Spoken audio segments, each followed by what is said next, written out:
Hi, Phil Aston here from Now Spinning Magazine with another instalment looking at the Jethro Tull Super Deluxe Edition box sets. So this is episode 2, as I've looked at this was at both the Deluxe Edition and the 2 CD version as well, which is just a little supplementary video. On this one I'll talk about the other versions that I think are notable, but the main bulk of the video is going to be looking at this superb box set. Whoops, so many I can hardly fit them on the table.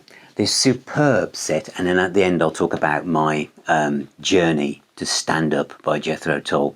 So here we go. So let's look at Stand Up, one of my favourite Jethro Tull albums, and the evolution of packaging for us, the music fan. This was not actually the first version I bought. I think I bought this when I needed backup when I was doing lots of journeys by train.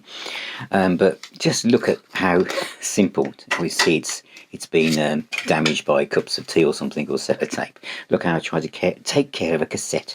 This was on the Fame label, and it was £2.99 from Smith's. Wow. And that was it. That was your lot. And to just think cassettes are making a comeback, but that used to be cassette packaging. My next one that I bought digitally, I'm going to touch on the others very quickly, but this is the one that's directly in front of me, is 2001. Includes bonus tracks, just Living in the Past, Driving Song, Sweet Dream, and 17. Ian Anderson was involved with the booklet. There's the original inner sleeve, sort of, as you'll see in a minute, and just literally remastered sleeve notes was just 4 pages, and that was it. And as I'm here, I'll tell you about the first version I ever bought, which was this one. I think this was probably the late 70s, I think, and this is all I knew. I'd heard the track Fat Man from a compilation on Island Records, and I wanted to get into Jethro Tull beyond Aqualung. I always liked the cover, which I think is absolutely iconic, and this was one I bought. And for those Jethro Tull fans who know their stuff, you'll notice straight away there's something missing, but I didn't know that. I just thought this was a great album. You'll see that mine was on the blue Chrysalis label, which I think is the late 70s. Please correct me if I'm wrong, which is possible.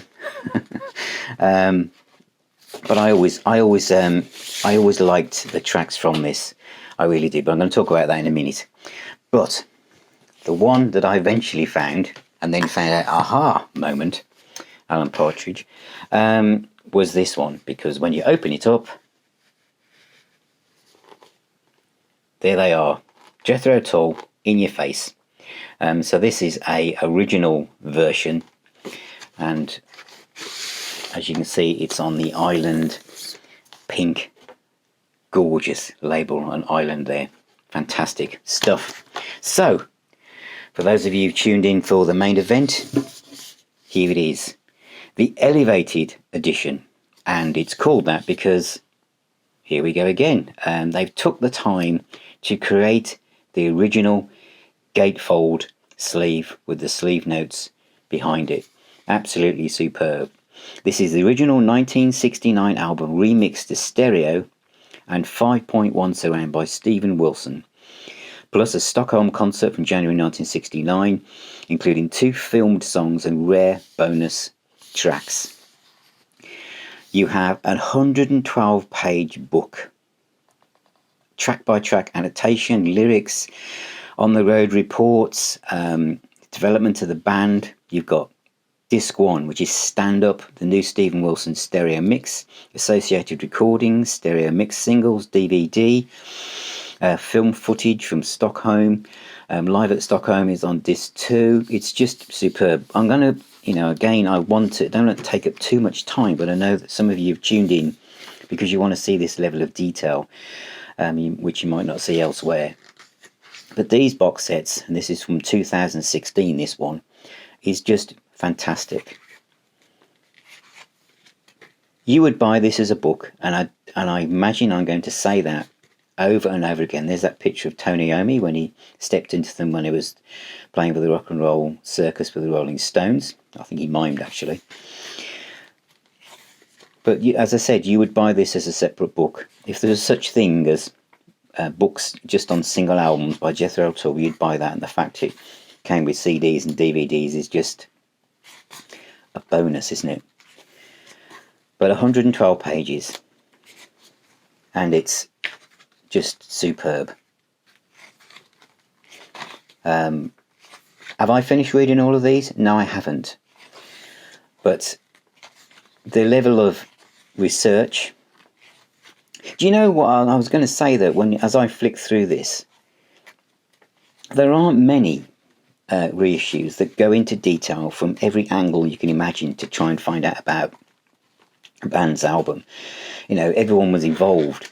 The producers, the engineers, the artists who created the artwork, the record label, the managers, the band themselves.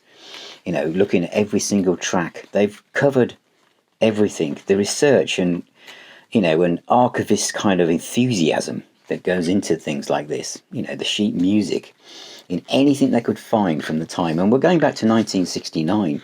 I think, look at Ian Anderson, obviously has kept everything. His recall is just superb. Just these are all, press cuttings, but not just press cuttings, actual articles from the music press at the time. Then the tour information, every single date from this period. Some great adverts and clippings when they supported Led Zeppelin. It's just fantastic, isn't it? And then remembering Glenn Cornick, taking the time to think about members who've passed, and even talking about his whole discography for Glenn as well. What an absolutely superb extra touch.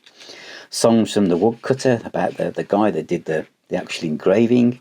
Again, lots of information. They didn't have to go into that much depth, but it's fantastic. How it was recorded, the engineers, the studios used. It's just absolutely brilliant. And then the discs themselves are in little slip sleeves at the back. Absolutely superb. And one last shot of the band standing up. There is one other version of Stand Up which is worth talking about, and that's the 3-disc collector's edition in pop-up sleeve. This again includes the live Carnegie Hall 1970 concert as well. And this was, I think, when they weren't sure what format to follow for the deluxe editions. So this is actually not as hard to find as you think. It's a fold-out disc, and as you fold it out, yet again, another chance to see Jethro Tull pop up in front of you. And basically the discs fold out in this way, and the booklet was slightly different, or more in depth than the previous CD version, but only literally 3 pages, and that was it. So if you can't find this, you may be able to find this version a bit more easily. So that's Stand Up by Jethro Tull. One of the best box sets, I think, in this series, but it's also one of my favourite Jethro Tull albums. And I remember, I think, what was the first track I heard from this? I think it was We Used to Know, from a island sampler called Nice Enough to Eat from 1969, was it? 1970? No, 69, I think it was. And We Used to Know has got the same chord sequence as Hotel California by the Eagles. It has. Listen to them.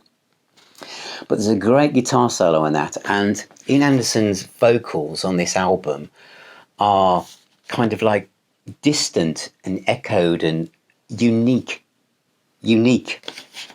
And that artwork, isn't it just beautiful? It really is. I even saw that it was made as a throw to bung over your armchair, which I thought was fantastic, but I never got it.